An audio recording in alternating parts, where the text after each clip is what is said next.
Seigneur, donne-moi ce qui est bon pour moi. Il faut écrire. Aujourd'hui, là, je ne veux pas commenter. Il faut écrire ça.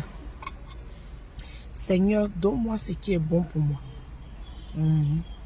Parce que nous, généralement, on demande tout à Dieu. Seigneur, donne mon voiture. Seigneur, donne mon maison. Seigneur, donne mon voyage. Seigneur, donne mon visa. Mais on ne demande jamais ce qui est bon pour nous. Écris, Seigneur, donne-moi ce qui est bon pour moi. Parce que si le voyage n'est pas bon pour toi, tu ne vas pas avoir. C'est lui qui sait ce qui est bon pour nous. Depuis que tu fais visa, tu ne gagnes pas là. Tu prends ses sorciers.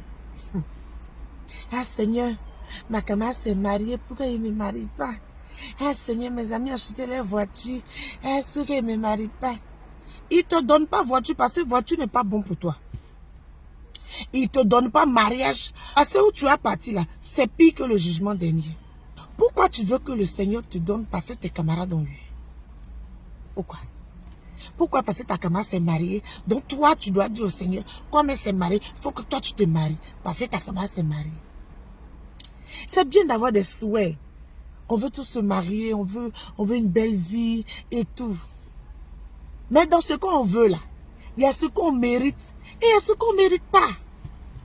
Dans ce qu'on veut là, il y a ce que Dieu dit c'est pas bon pour nous. Ça fait mal, hein? Mais Dieu dit c'est pas bon pour nous. Donc tu ne vas pas avoir.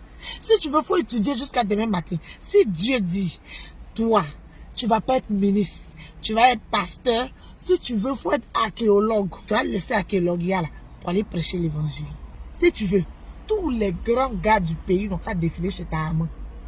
Si Dieu dit, le mariage où tu insistes là, l'homme que tu guettes là, de toute façon tu es superposé sur sa fille là, Dieu dit c'est pas pour toi.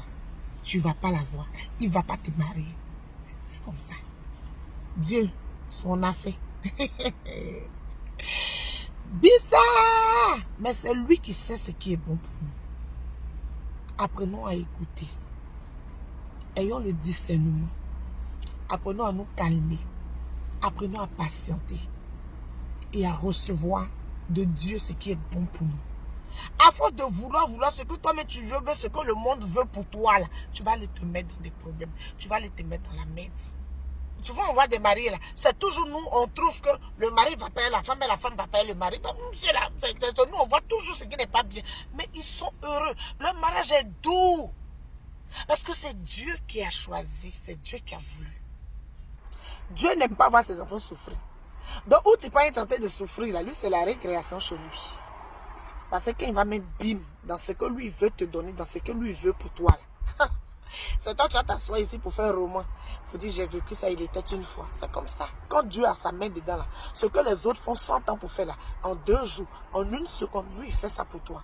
Et puis, tu penses, c'est magie. Voilà, moi, il me suis levé, il a mis faux si. Pour moi, c'est joli. Le Seigneur, en train de me dire, ma chérie, enlève l'éventail. Il m'a enlevé. Doucement.